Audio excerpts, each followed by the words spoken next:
If anybody is new to this area, you may not know this just doesn't happen very often. Tonight, a historic heat wave is expected to bring some of the hottest temperatures we have ever seen in western Washington. Seattle, Tacoma, Olympia, all bracing for 100 degrees or higher this weekend. We are talking an extremely dangerous heat wave. And Sounds like a perfect time for some extreme exertion. Hey, and welcome to our Dorothy Lake trip. As you can see, the road is closed behind me. The bridge is washed out about 5 miles from the trailhead. This is normally a really straightforward, easy, great hike. Less than 2 miles. The gain's not very much. But because the road is washed out, over the past few years, it's probably getting a lot less traffic. So I'll be having a couple of unique experiences on this trip. One is that I'll be riding my bike, which you can see over there, up those first 5 miles of it's just road basically to get to the trailhead.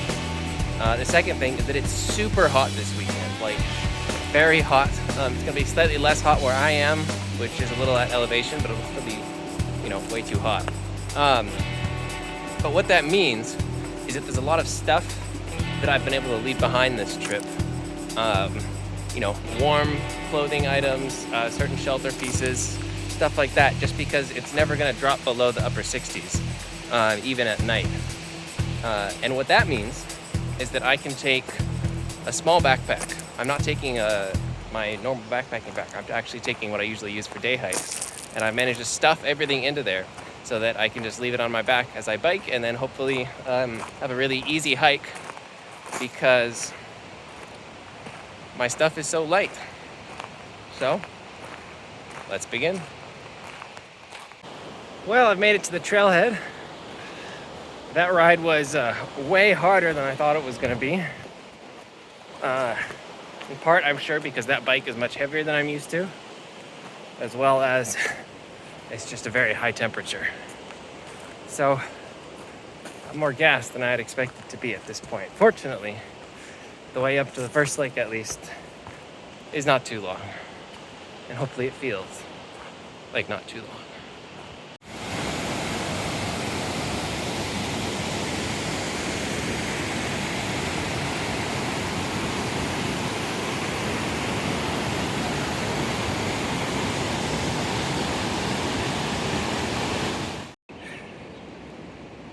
Examples of what I like to call dino lettuce. I'll give you my hand for scale.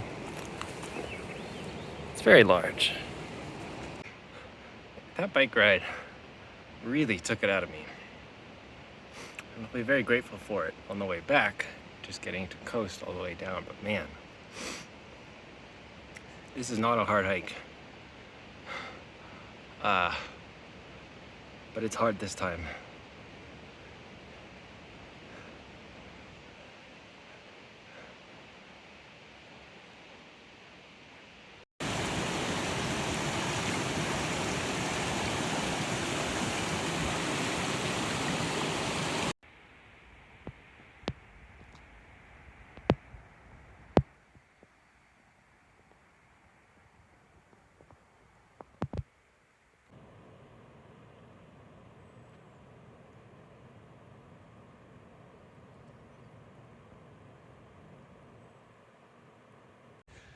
All right, well, I made it to what will be my campsite for tonight. And let's show it off in all its glory. All right, so this is the view coming in. We're a ways off the trail here, which is nice. We got a little privacy. We basically have this big open clearing, and it goes up there to some marshy area, which I'm not super excited about because that means lots more bugs. There are lots of flies around, however, as far as I can tell, none of them are biting, which is great. So I don't think any of them are mosquitoes, and none of the black flies are actually biting. The lake is right here. We've got some access here. And there, I've been laying on the mat over there for quite some time. It's a bit of a bummer. The lake access isn't awesome, not only here, but generally. Partly because the water level is so high, which shouldn't be a surprise. is June after all, which is sort of the height of the melt season. So any of the sort of beachy areas, exposed sand or earth that's easy to walk along, is all underwater right now. So the bushes just go right up to the water line. So there's not a whole lot of good beach areas. You kind of have to walk in the lake to get around. Over there somewhere, I think dead center actually in one of those dead trees is an osprey nest, and there's a bunch of ospreys yelling. They've been making lots of noise, and I've been seeing fish jump in the lake. There's a group of islands out there. It's quite picturesque. I'm very happy to have all this shade because it's going to be so hot, especially tomorrow. But it's nice that I've got this little area to sit right in front of the water and let the sun just hit me however much I want. I appear to be sharing this campsite with a snake who really wants to sunbathe here and keeps coming back whenever I scare him away, which is irritating. I don't want you here, snake. Well, good morning. Sorry I didn't show you too much of the evening here. It was quite nice, but there wasn't a whole lot going on. Just nice and warm. I went for a little bit of a swim, tried some fishing. That didn't go very well, but that's usually what happens with me. Had some dinner and went to sleep. The night was a bit chillier than I was hoping it to be. Certainly, a warm night overall, but given how little equipment I brought, I was still a bit cold. All I had was the pad and the quilt, and it wasn't quite enough. The quilt's just a touch short to cover over everything, and so I felt a little bit exposed, and I slept good until about 3 a.m. And then I woke up and slept pretty fitfully after that. The funny thing was at 3 a.m. when I woke up, the sky was already starting to get light.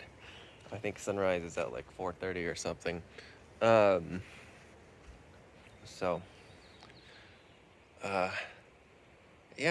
Night was a little lamer than I was hoping, but overall, a really good day yesterday. I had to sit for a while and feel recovered from the trek up here. But once I did, once my stomach settled, once my legs felt better, it was a really, really great evening.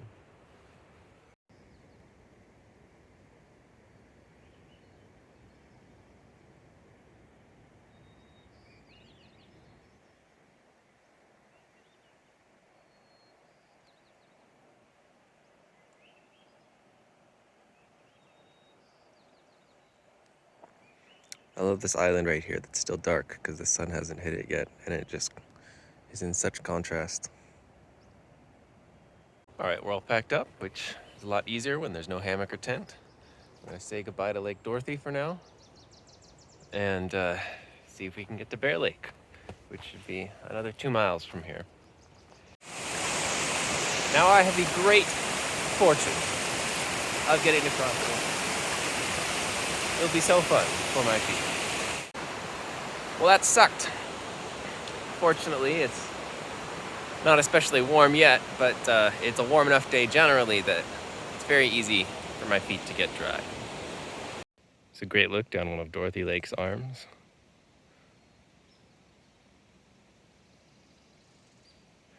The southwesternmost arm, I believe. Look how clear that is.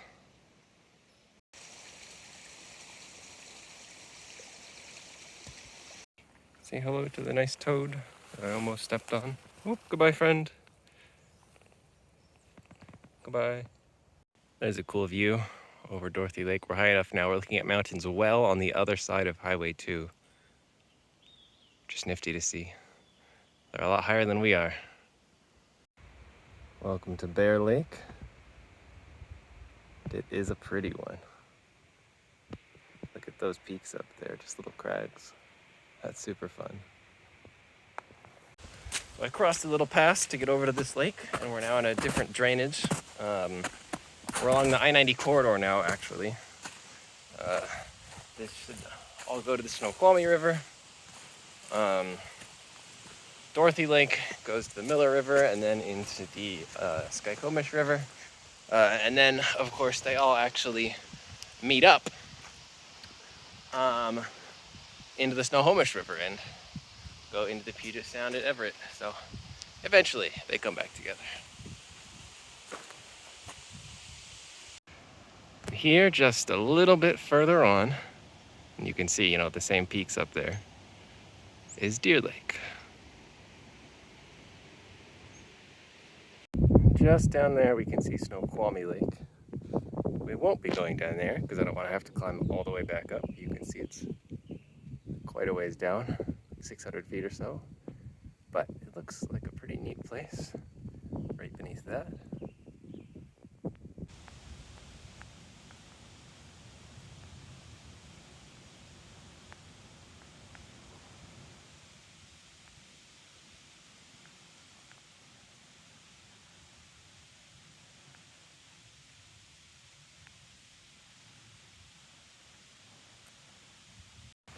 This butterfly really likes my socks. It's the second time that they've landed on them after I accidentally scared them off the first time. I've decided that I'm not gonna camp at either of these lakes. The campsite selection is not great, and there's lots of people, so it's not really something I'm feeling like I'm wanting to do. I am glad that I came down here, though. I've done pretty much as much exploring as I would have done if I had camped here. Traversed the whole section of trail that requires. So that's exciting, and I'm glad that I accomplished that. But I think I'm going to try to head all the way out, back to the bike, and then ride down to the car and get home in the evening. Make this a long one-nighter. This will be a long day, and in this heat, too. I've already come about 4 miles today, I think, and I've got just under 6 of hiking to go, although thankfully that is mostly downhill. And then, of course, I have the 5-mile bike ride, assuming my bike is still there. And if the bike is still there, then it's essentially negligible, because that's all downhill. That's like a 15-minute ride that requires no effort on my part. So let's hope the bike's still there. Got to cross the river again.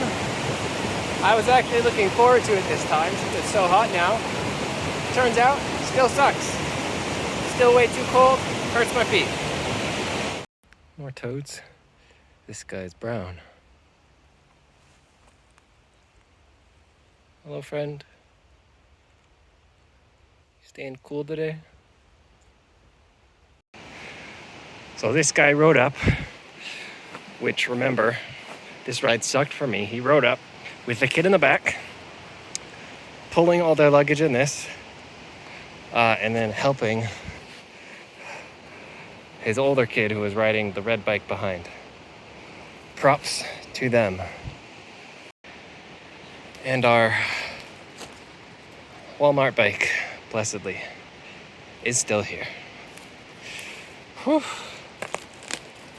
It's gonna make 5 miles back a lot easier.